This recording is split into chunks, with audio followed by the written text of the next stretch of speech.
Yan po yung aking daily routine, maglinis, maglaba, mag-vacuum, mag-mop. Hindi puro kami pasyal.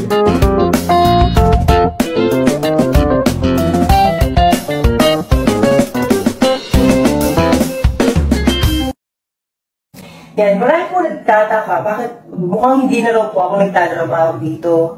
Sabi ko naman, yun ay minsan lang sa isang linggo. At yun ay isang aking stress reliever, no? Tsaka siguro, swerte na rin dahil yung amo ko, isa ring gala na kagaya ko. So, every time na may mga lakad sila, kung pwede nila ako isasama nila ako.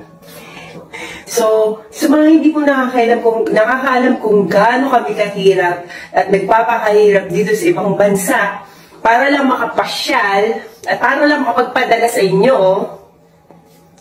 check it out.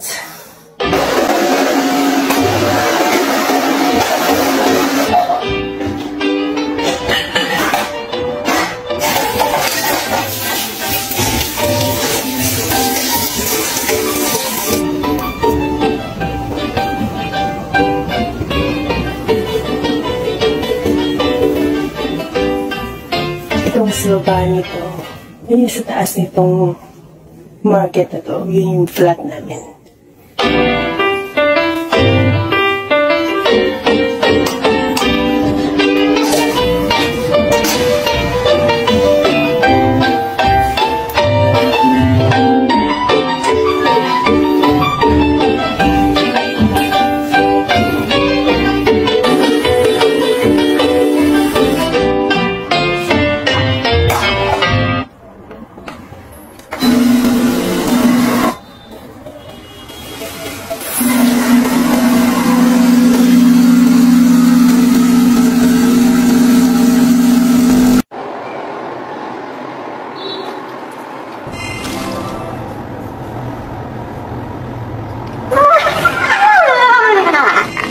Ang bagay na natutunan ko, sa amo ko yung noon, na kapag ang sepolyo, green, yun yung mga panggita, yun yung panggulay.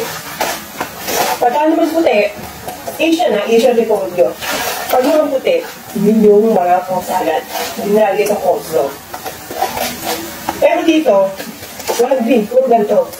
So, ginagamit nila to for salad.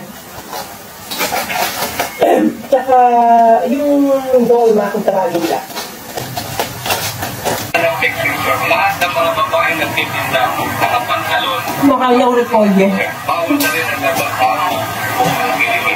Laki niya, no? Usually sa atin, sa Pilipinas, isang ganito lang natin ang repolyo. O medyo malaking konti. Pero ito, super laki. At totoo po siyang repolyo, hindi made in China.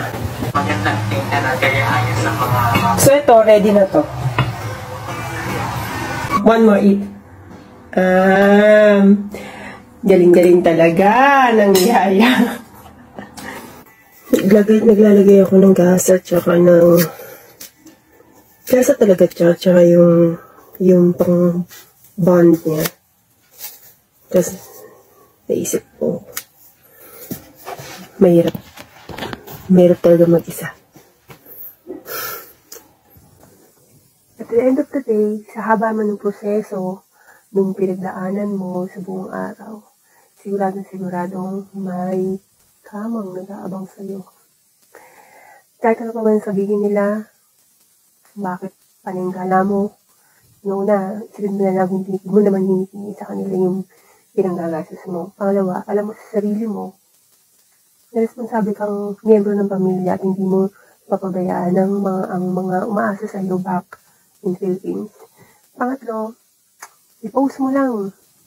Yun ang magbibigay ng kaligayahan sa iyo. OFW tayo, malayo tayo sa pamilya, o yun ang magpapasaya sa iyo. Do it. At hanggat wala kang ibang tinatatakang tao, ituloy mo lang kung ano ginagawa ko. Matutulog na ako. I'm so tired. Tomorrow, yun ulit. Laba.